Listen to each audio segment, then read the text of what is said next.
কিন্তু সেই নুরা পাগলা যখন মারা গেল তখন আপনি তার অতীতের ইতিহাসকে টেনে তাকে ভণ্ড ফতোয়া দিয়ে তাকে কবরস্থ করা হলো। সেই কবরের ভিতর থেকে আপনারা তাকে লাঠি দিয়ে আঘাত করে করে কবর খুঁড়ে তার লাশটাকে বের করলেন। বের করার পরে তার লাশকে নিয়ে উল্লাস করেন, আল্লাহু আকবার, নারায়ে তাকবীর, আল্লাহু আকবার স্লোগান দিয়ে দিয়ে আপনারা সেই লাশটার মধ্যে আগুন ধরিয়ে পুড়িয়ে দিয়েছেন। আমার তো মনে হয় না এখানে যারা আছেন 60 বছরের মানুষ আছে, 70 বছরের মানুষ আছে, স্বাধীনতার আগে পরের মানুষ আছে, আপনাদের জীবনে কোনোদিন দেখেছেন কোন কবর থেকে লাশ তুললা, মুসলমানের লাশ তুললা আগুন দা পুরাইছে? এমন ইতিহাস কি বাংলাদেশে হইছে? আমরা কি বাংলাদেশ দেখছি? আমরা কি দেখছি? এই জন্যই বলে যে ইসলাম ছিল শান্তির ধর্ম, আজকে ইসলাম ধর্মটারে উগ্রতার দিকে নিয়ে যাচ্ছেন। ইসলাম একটি শান্তির ধর্ম, মানবতার ধর্ম। এই জন্য আমি বলবো, প্রশাসনকে বলবো, এই ঘটনার সাথে যারা জড়িত তাদেরকে অনতিবিলম্বে আইনের আওতায় আনার জন্য কথা বলেন, ঠিক না বেঠে? আমি যদি নেশা করি, আমি যদি জেনা করি, আমি যদি ব্যভিচার করি, আমি যদি কুফরি করি, আমি যদি মুশরিক হয়, তাহলে আপনার উচিত কি আমার নামে আপনি ধর্ম অবমাননার মামলা করা? কেউ যদি নবীর বিরুদ্ধে কথা বলে আপনার উচিত কি তার বিরুদ্ধে ধর্ম অবমাননার মামলা করা, নাকি আপনি তাকে ধরে মেরে ফেলবেন? একটি বর্বর ইতিহাস রচিত হয়েছে আজকে। আমি দেখেছি নুরা পাগলা নামে একজন মানুষ মারা গেছে।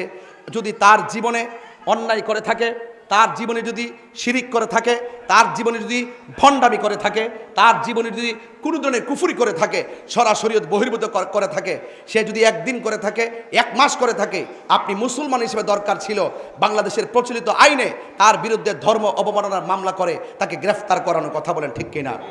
কিন্তু সেই নুরা পাগলা যখন মারা গেল তখন আপনি তার অতীতের ইতিহাসকে টেনে তাকে ভণ্ড ফতোয়া দিয়ে তাকে কবরস্থ করা হলো। সেই কবরের ভিতর থেকে আপনারা তাকে লাঠি দিয়ে আঘাত করে করে কবর খুঁড়ে তার লাশটাকে বের করলেন। বের করার পরে তার লাশকে নিয়ে উল্লাস করেন, আল্লাহু আকবার, নারায়ে তাকবীর, আল্লাহু আকবার স্লোগান দিয়ে দিয়ে আপনারা সেই লাশটার মধ্যে আগুন ধরিয়ে পুড়িয়ে দিয়েছেন। আমার তো মনে হয় না এখানে যারা আছেন 60 বছরের মানুষ আছে, 70 বছরের মানুষ আছে, স্বাধীনতার আগে পরের মানুষ আছে, আপনাদের জীবনে কোনোদিন দেখেছেন কোন কবর থেকে লাশ তুললা, মুসলমানের লাশ তুললা আগুন দা পুরাইছে? এমন ইতিহাস কি বাংলাদেশে হইছে? আমরা কি বাংলাদেশ দেখছি? আমরা কি দেখছি? এই জন্যই বলে যে ইসলাম ছিল শান্তির ধর্ম, আজকে ইসলাম ধর্মটারে উগ্রতার দিকে নিয়ে যাচ্ছেন। ইসলাম একটি শান্তির ধর্ম, মানবতার ধর্ম। এই জন্য আমি বলবো, প্রশাসনকে বলবো, এই ঘটনার সাথে যারা জড়িত তাদেরকে অনতিবিলম্বে আইনের আওতায় আনার জন্য কথা বলেন, ঠিক না বেঠে? আজকে আপনি কোন ব্যক্তি ভণ্ড, কে ভালো মন্দ ডুক্ত যখন মারা যায় তখন সেটা আল্লাহর হাতে ছেড়ে দিতে হয়, কথা বলেন, ঠিক না বেঠি? আপনি বলুন তো, একটা মানুষ মারা যাওয়ার পরে কবর থেকে উঠায় আগুন ধরানো কি ইসলাম অ্যালাউ করে? কথা বলে অ্যালাউ করে? সে মারা গেছে, সে যদি ভণ্ড হয়, সে যদি প্রতারক হয়, সে যদি জাহান্নামী হয়, জান্নাতি হোক বা জাহান্নামী হোক, এটার ফায়সালা আল্লাহ করবেন। তুমি কবর থেকে উঠাইয়া যে তার গায়ে আগুন ধরাইছো, তুমি কয় নম্বর তুমি জানো নি? কথা বলেন, ঠিক না বেটি? বেশি বেশি আল্লাহ আকবার স্লোগান দিলে কি মুমিন হওয়া যায়? মুমিন হইতে গেলে নবীর মোহব্বত লাগে, কথা বলেন, ঠিক না বেটি? এই জন্যই আপনাদেরকে অনেক সময় ধর্ম ব্যবসায়ী বলে, এই জন্য আপনাদেরকে উগ্রবাদী বলে, এই জন্য আপনাদেরকে জঙ্গিবাদী বলে, এই জন্য আপনাদের প্রতি মানুষের আস্থা বিশ্বাস দিনে দিনে উঠে যাচ্ছে, সত্যিকার ইসলামটা কলঙ্কিত হচ্ছে, কথা বলেন, ঠিক না বেটি? যারা এই ঘটনার সাথে জড়িত অনতিবিলম্বে তাদেরকে আইনের আওতায় আনতে হবে, কথা বলেন, ঠিক না বেটি? আমরা দেখেছি বিগত 24 সালের 5 আগস্টের পরে আমাদের 90টা মাজারের মধ্যে আগুন ধরায় দেওয়া হয়েছে।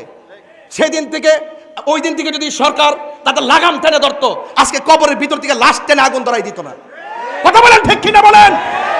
আমাদের 95টা মাজারের মধ্যে আগুন লাগাই দেওয়া হয়েছে।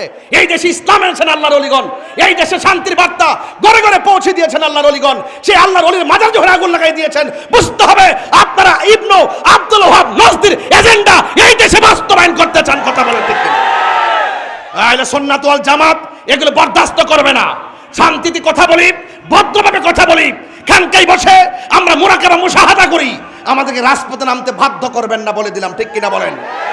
এই জন্য ইন্টারিম গভর্নমেন্টকে বলবো, অনতিবিলম্বে সেই উগ্রবাদীদেরকে আইনের আওতায় আনা হোক।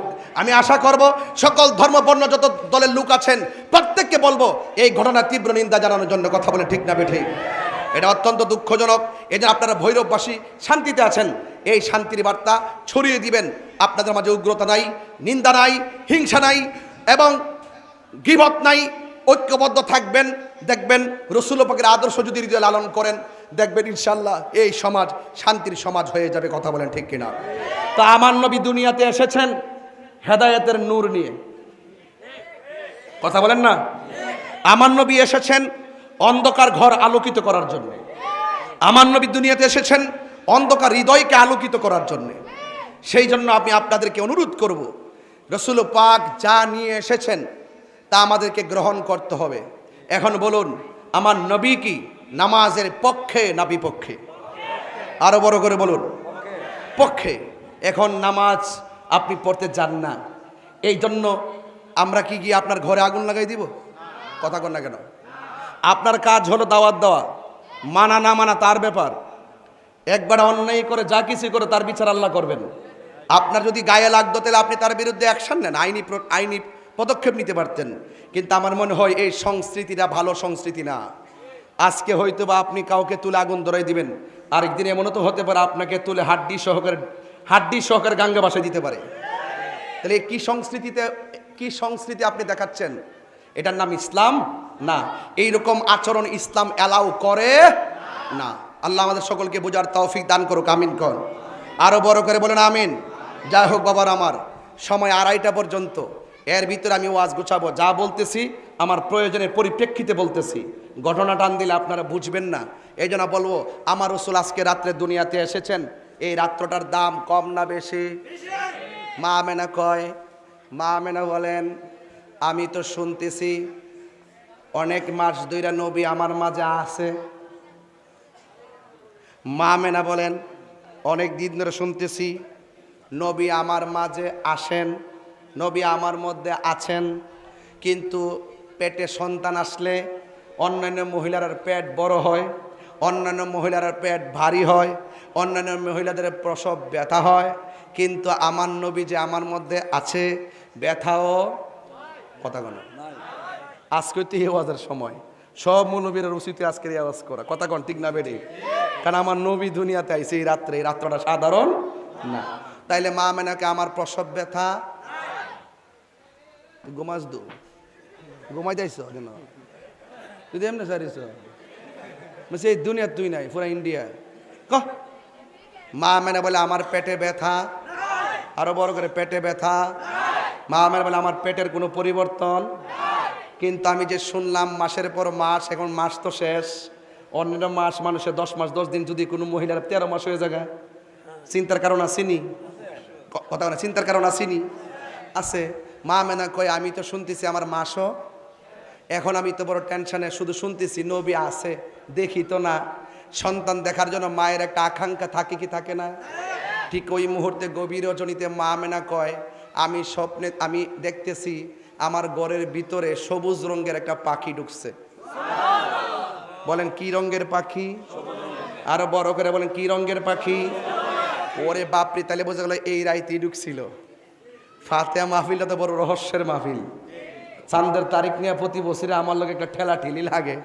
এবার যেই তুফান গেছে, মাসুম ভাইয়ের জ্বালা, রায়হান ভাই, মাসুম ভাই, রাজন ভাই, যারা আমাদের সুন্নি ভাইরা, উবাইদুল্লাহ সাহেব সহ